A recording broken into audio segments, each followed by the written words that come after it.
Bapak Ibu, mengingat waktu dan tadi kesempatan yang diberikan kalau bisa 5 menit saja katanya, mudah-mudahan bisa.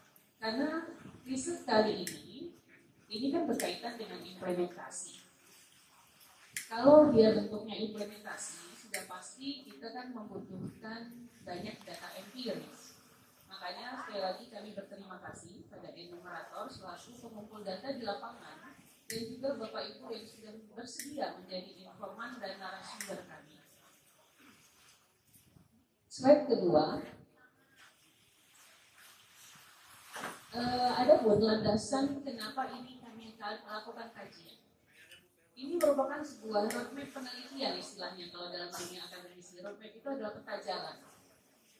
Bukan kali ini saja Mitra Indonesia melakukan riset tentang lahan pertanian berkelanjutan. Tetapi sejak 2003,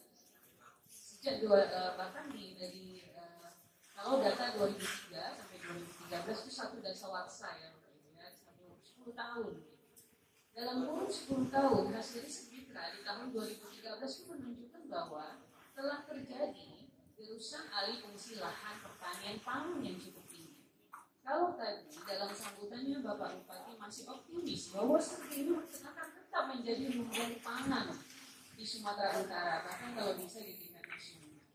Tapi kalau kita lihat ternyata fakta empirisnya adalah terjadi perubahan lahan dari lahan untuk sawah berubah menjadi alih fungsi untuk beberapa aktivitas manusia lain. Tentu saja hal ini nanti akan menimbulkan efek yang kalau kita lihat Ethiopia itu tahun 1962 yang mulai berpikir tentang bagaimana supaya ketahanan pangan. Dan kalau kita lihat Uni Eropa itu tadi 1962, Uni Eropa itu 1962 udah kasih kebijakan bagaimana mempertahankan keberlangsungan atau istilah singkatnya itu ketahanan pangan untuk masyarakat Uni Eropa 1962. Indonesia termasuk India, kita termasuk ini sekarang dipetakan oleh dunia, masyarakat kita itu rentan mengalami kelaparan.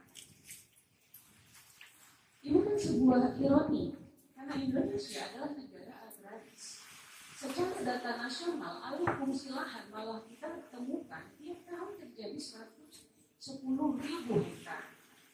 3 digit Bapak Ibu. 110.000 hektar. Alih fungsi dari lahan sawah ya, dari lahan sawah. Bukan hanya sekedar lahan pertanian, tapi kita ngomongin lahan pertanian sawah. Karena kita mau ngomongin tentang makanan pokok kita. Tapi kalau kita siap setia mau beralih ke ubi, ke jagung, ya oke, nanti kita lihat lagi datanya seperti apa. Tapi karena itu makanan pokok dan kalau tidak makan nasi, kata orang muda itu belum makan. Walaupun udah makan roti, makan jagung. Nah ini yang kita lihat bahwa terjadi gerusan. Kemudian secara data nasional untuk kebijakan nasional.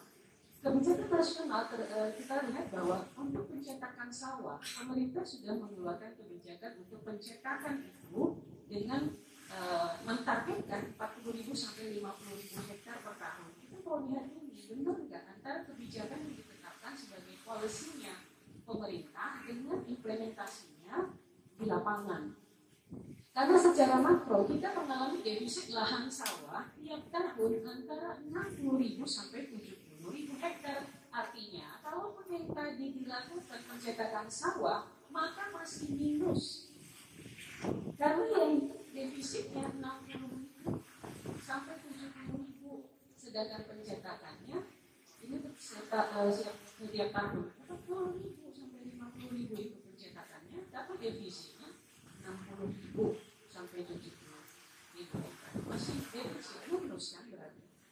Nah, kemudian di 2021 fakta yang kita temukan dari data statistik Badan Pusat Statistik, lahan panen padi menyusut 0,14 juta hektar. Kemudian kita juga ada kebijakan ya secara kebutuhan pangan nasional, revitalisasi pembangunan pertanian itu harus menyediakan lahan basah abadi 15 juta hektar. Sehingga kita kemudian di 2009 pemerintah mengeluarkan Undang-Undang 41 2009 tentang perlindungan lahan pertanian pangan berkelanjutan PLP 2B tadi melihat pada fakta-fakta empiris tadi. Nah kemudian selain itu adalah amanat konstitusi untuk landasan yuridis sendiri untuk sedang berarti dengan untuk mengkorelasikan dengan kebijakan tadi sudah mengeluarkan 31 2015. Nah sebenarnya yang mau kita telusur lebih dalam, apakah perda ini sudah cukup implementatif? Apakah memang di Sedang Begadai dengan kondisi kerusakan lahan tadi ada keterhubungannya dengan masalah regulasinya? Kalau saya dari sisi hukum, apakah ada dari sisi regulasi yang menjadi masalah? Tapi kalau dari kawan-kawan lain itu juga akan melihat dari aspek ekonomi, sosial, budaya, politik, termasuk tentang bagaimana kebijakan pemerintah daerah sendiri untuk menanggapi posisi bahwa lahan pertanian sawah itu terus mengalami kemunduran dalam sisi jumlah. Belum lagi bicara tentang sisi mutu. Di dalam desain riset kita, ya ini sangat teknis sekali karena kami ketika melakukan riset jelasnya harus bagaimana nih jalannya menuju tujuan itu apa nih. Kami menggunakan dua rumusan masalah besar yang kami usung. Pertama, bagaimana pergerakan lahan pertanian pangan sebelum dan sesudah perda PLP 2B di Sedang Begadai ini dilaksanakan. Yang kedua, bagaimana implementasi perda setelah 5 tahun disahkan. Jadi pergerakan lahannya itu perlu data empiris dan implementasi perdanya itu kami selain data dokumen kami melakukan observasi dan wawancara mendalam.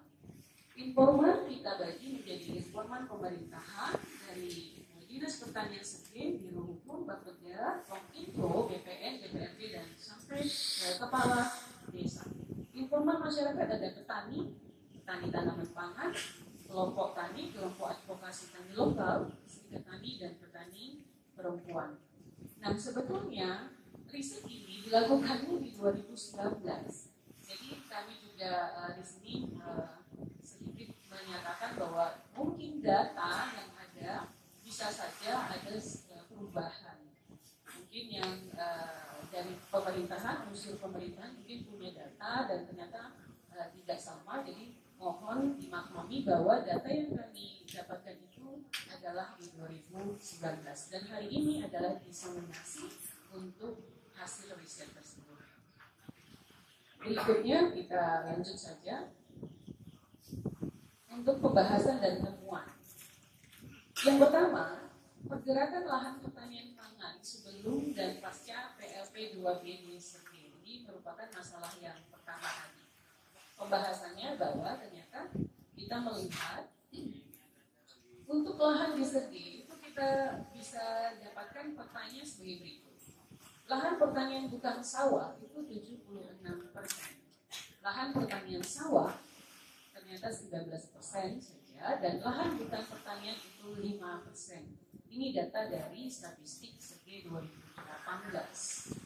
Nah, kemudian tercatat di antara tahun 2017 dan 2018 kondisinya adalah luas lahan pertanian bukan sawah mengalami peningkatan sekitar 2.000 hektar peningkatannya. Sedangkan lahan sawah mengalami penurunan sekitar 2.500 hektar penurunan. Sedangkan lahan bukan pertanian itu mengalami peningkatan seluas 500 hektar. Itu data yang kami terima berikutnya di slide berikutnya. Untuk luas lahan sawah segi di 2014 sampai 2018, kondisi di 2014 lahan padi sawah kami menggunakan kata hanya tinggal 39.827 hektar. Untuk sawah beririgasi menurun dari 2017 ke 2018 ini datanya menjadi merosotnya itu hampir 8%, menjadi 30.242 hektar. Dan penurunan ini terjadi di tahun 2017 ke tahun 2018 itu sebesar 2.557 hektar. 2015 Perda seperti tadi PLP2B itu disahkan dan efektiflah di tahun 2015. Sedangkan data tadi 2017-2018. Dan efektif berlaku selama 3 tahun di 2018 tadi. Tapi kondisinya adalah justru disitulah terjadi penurunan lahan sawah yang cukup signifikan. 2015 disahkan, tapi data yang kemudian kita dapatkan 2017 kan sudah efektifnya yang perda tadi, perda 1, ternyata itu mengalami perubahan peruntukan lahan pertanian sawah itu menurun sangat signifikan. Faktor utamanya kami identifikasi ternyata alih fungsi lahan karena meningkatnya jumlah penduduk. Berikutnya, slide berikutnya. Untuk kondisi lahan irigasi dan kadar hujan dari 2014 hingga 2019, 4 kecamatan mengalami kenaikan luas lahan sawah irigasi. Ada Tanjung Priok, ada Pantai Sergin, ada Sebajadi, dan ada Pegajahan. Yang lainnya 13 kecamatan justru penurunan luas lahan sawah irigasi. Lebih banyak yang menurun ketimbang yang meningkat.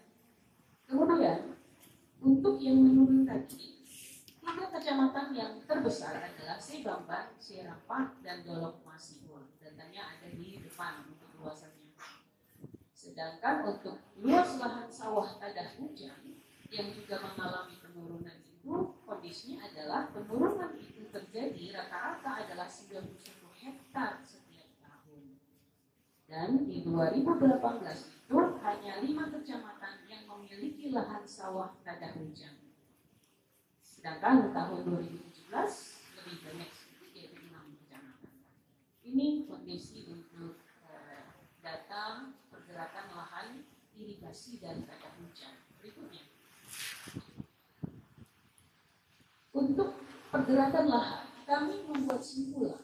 Pertama, pergerakan lahan pertanian sawah di Segi di tahun 2005 ada 64.669 hektar. Sedangkan 2018 hanya tersisa menjadi 36.198 hektar.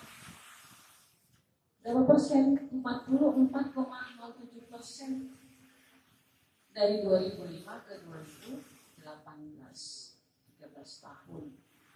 Nah, rata-rata berarti kan persentasenya kalau mau per tahun 3,39% pergerakan atau perubahan lahan persawahan pertanian sawah itu menjadi beralih fungsi. Apakah menjadi lahan pertanian biasa atau lahan lainnya. Terjadi yang kedua, simpulan kedua, terjadi penurunan besar luas lahan sawah di tahun 2014 ke tahun 2018, berarti 5 tahun. Di mana 2014 perda itu kan belum ada, baru 2015. Nah, di 2018 yang sudah berlaku berarti kurang lebih 3 tahun ya. Itu kan tadi seperti yang saya sampaikan tadi di depan bahwa itu terjadi penurunan. Dan paling signifikan itu data 2017 dan 2018 sebesar 2.500 hektar. Ini yang kemudian menjadi simpulan pergerakan lahan.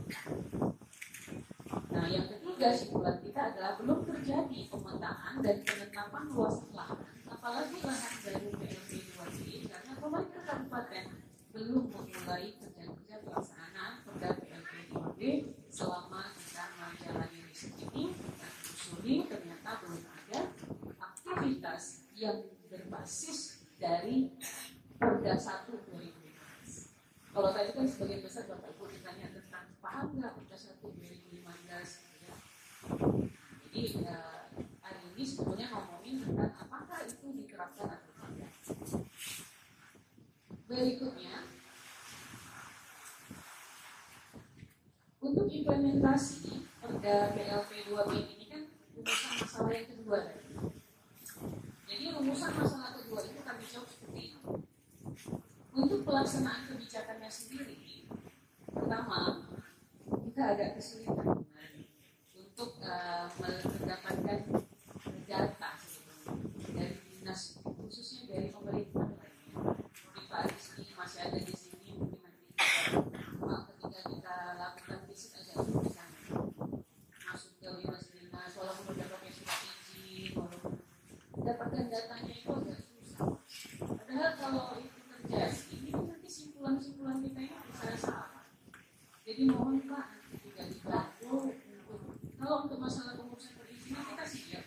Kalau dulu kan memang agak panjang ya, balik dinas politik ya, Kesbangpol. Sekarang mungkin juga masih dalam daerah kan, ada Kesbangpol. Nah, mungkin kalau bisa identifikasi satu atap ya dengan sistem online OSS itu mungkin bisa lebih familiar dengan kondisi zaman saat ini. Itu yang pertama, kita mengalami kesulitan itu. Kemudian kita juga melihat bahwa sehingga untuk aktivitas itu Pak, aktivitas implementasi perda itu kami nggak bisa dapat. Jadi kan kami menarik kesimpulan seperti itu kesulitan menyimpulkan apakah yang dilakukan dinas pertanian, yang dilakukan BPN, dan yang dilakukan oleh dinas-dinas yang mengusung RT/RW itu memang sudah berbasis pada perda. Perda 1 2015. Apakah memang ada sudah terjadi bahwa strategi dan perencanaan pembangunan di daerah sudah memasukkan Perda 1 2015 itu. Sehingga kami menyatakan bahwa pemerintah daerah masih pada batas perencanaan, sedangkan untuk koordinasi juga antara tim dengan Pokja yang dibentuk khusus untuk pelaksanaan Perda 1 itu juga belum terlihat. Berikutnya adalah masih nyambung komitmen pelaksanaan yang belum maksimal. Yang ketiga, 5 tahun sejak Perda PLP 2B disahkan, belum ada peraturan pelaksana. Jadi nanti kalau misalnya ada info terbaru, kami juga diberitahu. Karena ini juga tadi, karena kami tidak mendapatkan informasi yang terbuka. Apakah perbuknya, apakah juga dan juknis lainnya itu sudah ada yang diturunkan dari Perda 1 2015. Saat kami melakukan riset ini, kita tidak mendapatkan data itu. Yang berikutnya yang keempat, kelompok kerja atau Pokja persiapan perencanaan pelaksanaan itu dibentuk tanpa melibatkan masyarakat petani. Karena secara kami melihat rapat awal di bulan Oktober 2021 dan kemudian tidak pernah ada aktivitas lain yang dilakukan oleh kelompok kerja. Kemudian minimnya sosialisasi. Makanya tadi kan banyak kelompok tani yang belum paham. Ini kan bukti ya, minim sosialisasi. Ketersediaan anggaran yang juga belum cukup maksimal, kemudian peraturan pendukung serta standar operasional prosedur yang juga masih belum bisa kita temukan. Yang keenam, alternatif strategi yang menjadi prioritas dalam PLP 2B itu adalah aspek ekologi atau pelestarian lingkungan. Ini untuk pelaksanaan kebijakan PLP 2B sebagai bagian dari implementasi. Yang kedua, kesesuaian PLP 2B di dalam RT/RW. Perda PLP 2B ini akhirnya hanya sebatas melihat, oh ini karena ada mandatori, ada kewajiban. Pemerintah pusat sudah mengeluarkan undang-undang yang menyangkut PLP 2B. Maka daerah di situ ada satu klausul, daerah juga harus menurunkannya menjadi peraturan daerah. Artinya itu kan bentuknya mandatori. Nah jadi kemudian muncul Perda 1 2015 untuk sedang berdaki. Jadi kami melihat masih terkesan sebagai mandatori semata, asal ada saja, tapi tidak kemudian dilanjutkan dalam bentuk implementasi yang masuk dalam strategi kebijakan di daerah. RT/RW ada, namun tidak mengakomodir PLP 2B karena kami tidak melihat adanya hubungan data spasial. Dan ini memang keluhannya di dalam tingkat nasional sendiri pun RT/RW itu kalaupun dia mengakomodir PLP 2B masalah yang muncul adalah tidak ada dukungan data spasial yang menunjukkan zonasi penetapan LP2B. Jadi kalau untuk daerah pasti akan terintegrasi antar beberapa institusi di daerah. Kemudian kami mendapatkan tanggapan petani terhadap implementasi PLP2B sebagai berikut. 1. Masyarakat tani sedang berdagi sebagai konstituen utama dari Perda PLP2B. Sebagian besar tidak mengetahui keberadaan Perda. Contohnya pertanyaan moderator pagi ini. Tidak mengetahui, bahkan sebagian besar baru mendengar ketika peneliti menanyakan informasi tentang Perda ini. Hanya sedikitlah pada kalangan serikat tani dan kelompok yang teradvokasi oleh organisasi-organisasi termasuk mitra yang mereka itu mengetahui. Jadi memang ternyata betul bahwa pemerintah daerah ini harus bermitra dengan NGO. Nggak sanggup buat PASN banyak-banyak. Nggak sanggup. Yang sanggup itu adalah membina masyarakat, dan masyarakat yang terbina tadi dengan sendirinya akan menjadi pendamping untuk mengadvokasi masyarakat lainnya. Jadi efek dominonya dari keberadaan NGO itu sangat besar. Berikutnya, aspek PLP2B dalam pasal-pasal, kalau kita rinci, maka kami merinci beberapa hal, dari mulai isu-isu strategis, perencanaan, dan sampai kepada sanksi. Di dalam Perda PLP2B, perencanaan dan strategi itu belum ada perencanaan. Setelah lebih 5 tahun, baru terbentuk satu tim Pokja, dan seperti yang kita uraikan tadi, hanya diketahui hanya sekali melakukan rapat. Kemudian penetapan. Belum pernah ada penetapan lahan pertanian pangan berkelanjutan yang dikeluarkan oleh dinas terkait. Dari sisi pengembangan, semua pengembangan masih merupakan program muter saja, bukan program yang memang spesifik khusus untuk tujuan PLP2B. Kemudian untuk riset sendiri belum pernah dilakukan riset khusus untuk PLP2B yang sedang berjalan. Untuk pemanfaatan juga merupakan bagian rutinitas saja, sehingga bukan spesifik untuk PLP2B. Untuk perlindungan dan pemberdayaan petani juga bagian dari rutinitas. Alih fungsi lahan dan faktanya penyulutan dan minimalisasi alih fungsi lahan pertanian pangan pada non pertanian pangan, dan terjadi alih fungsi lahan dari non pertanian pangan ke pertanian pangan, tidak bisa kita dapatkan korelasinya. Tidak bisa kita dapatkan korelasinya. Apakah itu terjadi karena ada Perda PLP2B atau karena faktor-faktor lainnya? Kemudian insentif itu belum pernah dilakukan, belum pernah terjadi, karena ini tentu kita penelusurannya secara dokumentasi. Koordinasi baru hanya beberapa kali rapat yang dilakukan oleh tim atau Pokja tersebut. Sedangkan kerjasama sendiri belum pernah ada. Untuk sistem informasi belum ada. Peran serta masyarakat kami belum melihat. Pembinaan dan pengawasan serta pengendalian juga masih dilihat sebagai rutinitas OPD dan dinas terkait pertanian, tapi bukan khusus spesifik PLP2B. Sedangkan untuk larangan dan sanksi juga belum bisa kami temukan. Yang berikutnya, kesimpulan. Ada beberapa slide lagi ya, kesimpulan dan rekomendasi. Untuk Perda nomor 1 tahun 2015 ini, PLP2B sedang berbagai belum diimplementasikan dengan baik, hanya pada masih pada pembentukan Pokja perencanaan pelaksanaan saja. Yang kedua, perencanaan pelaksanaan dilakukan sepihak saja dan belum melibatkan perwakilan petani sebagai konstituen Perda tersebut. Sosialisasi pada pihak masyarakat tani itu secara masif, secara luas itu juga belum dilakukan. Untuk penelitian dan kajian juga belum dilaksanakan. Sedangkan aspek pengembangan, pemanfaatan, pembinaan sampai dengan aspek sanksi pun itu belum terlihat karena masih pada proses perencanaan awal. Dan dalam hal ini kita masih bisa menyatakan bahwa kabupaten masih memiliki kelemahan pada kontrol terhadap alih fungsi lahan. Karena sebetulnya kalau udah data statistik bicara, ini kan harusnya juga akan kemudian menjadikan poin-poin dalam pemerintah daerah itu menetapkan kebijakan-kebijakan di pembangunan daerahnya. Kemudian untuk pengawasan sendiri juga kami melihat itu masih sangat lemah.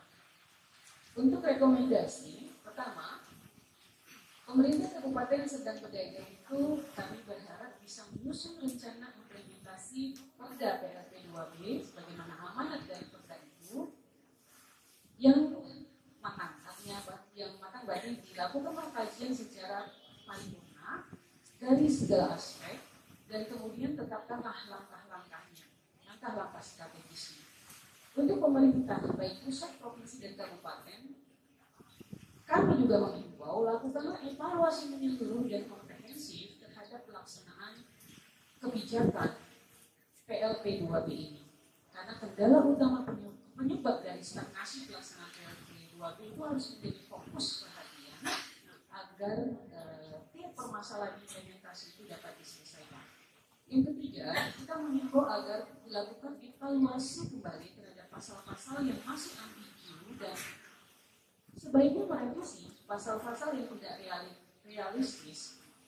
Di sini misalnya kita bagaimana untuk membedakan perlakuan antara kegiatan reguler OPD terkait pertanian dan lahan dengan kegiatan yang memang direkomendasikan dalam perda. Karena jangan seolah-olah perdanya udah implementatif, padahal sebetulnya itu belum mengarah pada tujuan dari perda PLP 2B. Tapi hanya sekedar tugas rutin saja. Jadi jangan mencampur adukan sesuatu yang ibaratnya itu jadinya seperti datanya ya hanya data yang sekedarnya saja. Tapi kalau kita lihat secara fokus, ternyata kegiatan-kegiatan dinas pertanian misalnya dan juga dinas lain itu belum bisa dikatakan itu turunan dari perda PLP 2B yang lebih spesifik. Nanti Pak Yuswan akan membahas lebih lanjut tentang perda PLP 2B secara lebih spesifik. Untuk Pemkab sendiri, kami juga berharap agar segera membuat aturan turunan untuk panduan implementasi. Karena kalau kita bicarakan tentang peraturan perundang-undangan, ini ada peraturan perundang-undangan yang memang dia itu dibentuk hanya sebagai pedoman saja, dia belum bisa implementatif. Contohnya perda. Jadi kalau perda dia akan implementatif ketika itu bisa diturunkan menjadi peraturan bupati atau melalui petunjuk pelaksana maupun petunjuk teknis dari institusi-institusi yang disebutkan dalam perda tersebut. Kemudian yang kelima, rekomendasi kami adalah libatkanlah masyarakat secara lebih luas untuk meningkatkan keamanan. Jadi sebetulnya ketika kesadaran hukumnya ada pada masyarakat itu dinas atau pemerintah itu akan lebih mudah. Banyak loh dari kita ini kan terjadi kemerosotan lahan itu juga bukan semata-mata karena kelalaian pemerintah, tapi kan juga dari masyarakat. Kebutuhannya banyak, mau naik haji, mau ngambil anak.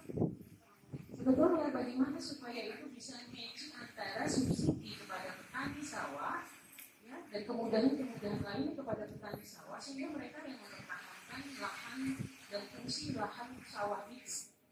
Nah ini kan perlu ya bagaimana men-setting dan membuat supaya antara tujuan undang-undang regulasi dengan kebijakan pelaksanaannya itu bisa matching. Kemudian yang keenam, rekomendasi kami yang terakhir terkait persoalannya, lakukanlah koordinasi terkait PLP 2B dengan antara pusat dengan daerah, di mana kita tentu akan ke pusat itu kepada Kementerian Perekonomian dan Kementerian PPN Bappenas untuk reposisi tugas dan fungsi dari masing-masing dalam program PLP 2B ini. Adapun program PLP 2B ini adalah pertama, Kementerian Pertanian harus melakukan sosialisasi yang lebih masif tentang yang lebih intensif manfaatnya dan kemudian bagaimana supaya lahan sawah itu tetap terjaga. DPRD Serdang Bedagai juga harusnya melakukan evaluasi dan pengawasan atas implementasi perda ini. Pemkab dan DPRD juga bisa mulai melakukan revisi, kajian-kajian untuk merevisi dan peraturan-peraturan lain yang tidak sesuai itu supaya bisa disesuaikan. Kemudian Bapeda sendiri bisa mengakomodir pembentukan tim PLP 2B di daerah. Yang kelima, melakukan pendataan petani supaya bisa dapat nih database-nya. Ada petani sawah segini di sini, alamat di sini, berapa luas lahannya. itu bermanfaat untuk instrumen pendukung utama pelaksanaan program-program ini, termasuk bagaimana ketika subsidi dan lain-lain insentif itu bisa diberikan sebagai bentuk apresiasi bagi petani perorangan yang sudah mendukung PLT 2B. Kemudian yang terakhir, pendataan ulang luas lahan pertanian tanaman pangan dan potensi lahan lain yang dapat dikonversi menjadi lahan pertanian pangan. Jadi Bapak Ibu, demikian yang bisa kami sampaikan untuk hasil risetnya.